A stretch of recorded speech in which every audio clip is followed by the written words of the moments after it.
have a line with it.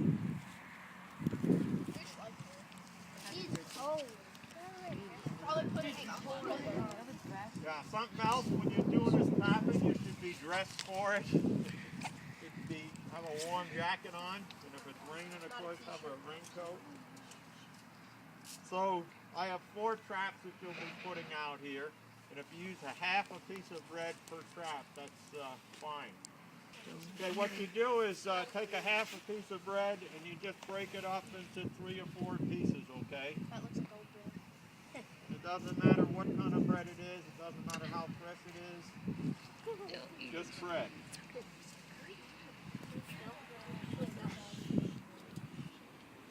Now these traps hinge together, so I'm just going to show you. There's a place on these traps where there's 2 little things that hinge. They're hinges, and you just put them together like this, okay? And then there's another place where the snap goes in. So you squeeze the snap, and you put it through those 2 things that have come together, okay?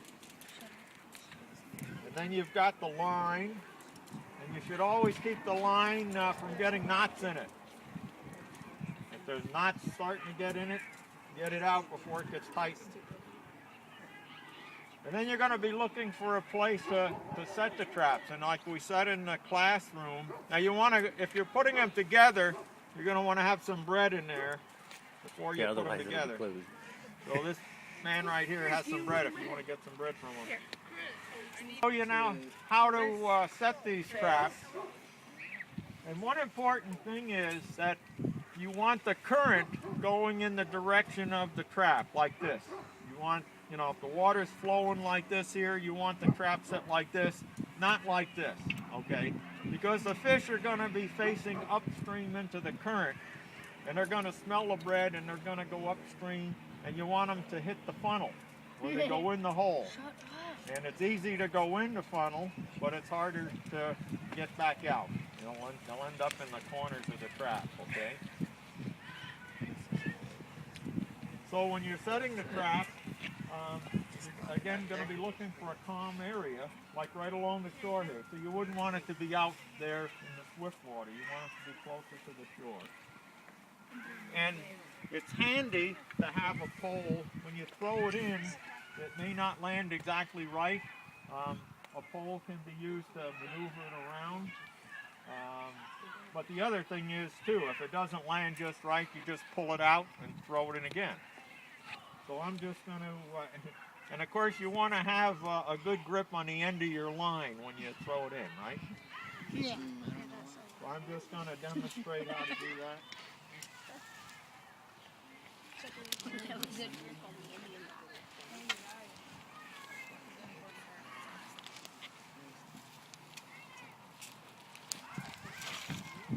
That just goes best.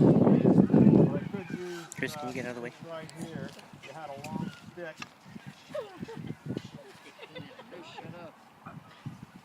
You can move it around.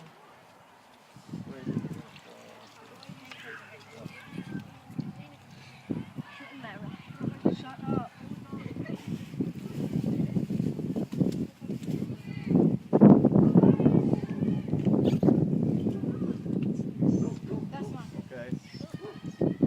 So that's that. Shouldn't it float? And another thing too. Doesn't have to you float. say, does it float? No, you want. Another thing too, you want it to lie flat on the bottom. You don't, you know, if there's a branch or a rock there, you don't want it cockeyed. You want it to be flat on the bottom. And the other thing you're going to want to do is make sure it's tied on well. So that should be something you're looking for, you know, when you throw it in, that you've got something to tie it onto. Because you never know, we get a lot of rain during the night, and it may be calm when you're setting them, but by the next day, it may be just raging. If they're not tied on, you may be losing your trap that way. So what do we have to tie it on with here? Tree. Good, tree, that's good. If you're tying it on a tree, look for a branch that's still alive. Don't tie it on a dead branch. Tie that on, fall it in there.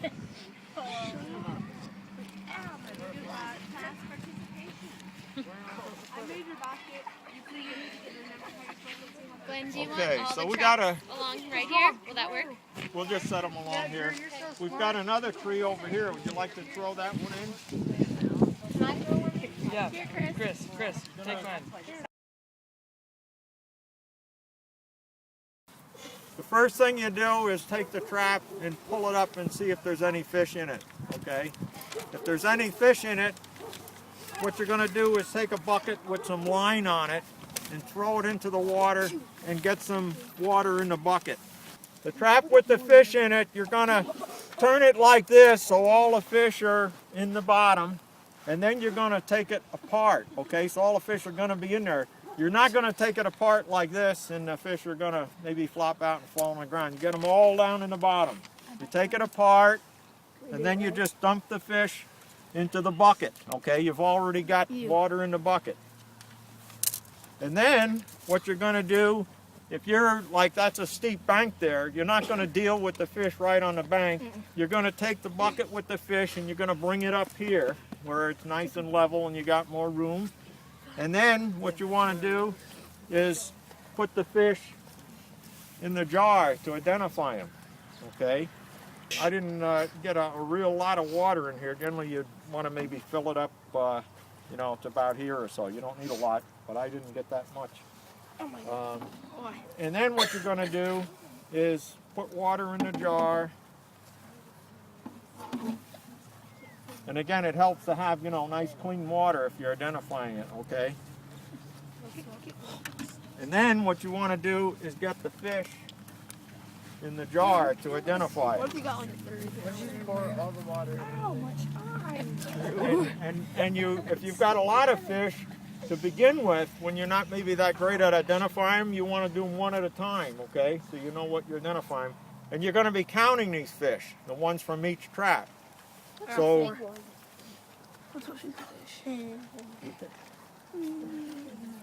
and the way you do this is you transfer the fish over the bucket and you put it in the jar, okay? If you miss, it's not on the ground. It goes back in the bucket.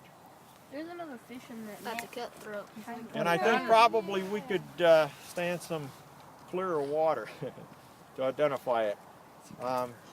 And this is where you have your fish identification sheets here.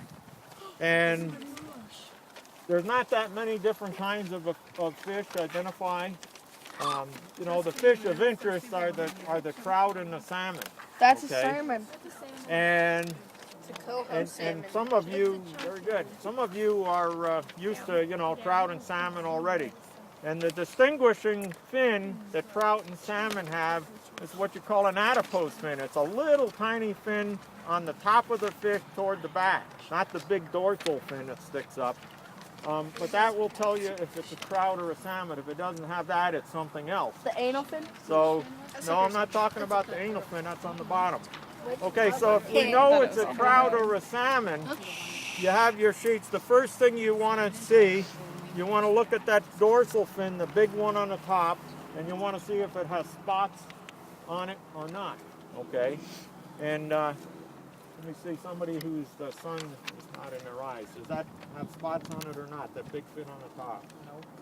No. No, it doesn't. So what does that tell you on your sheet?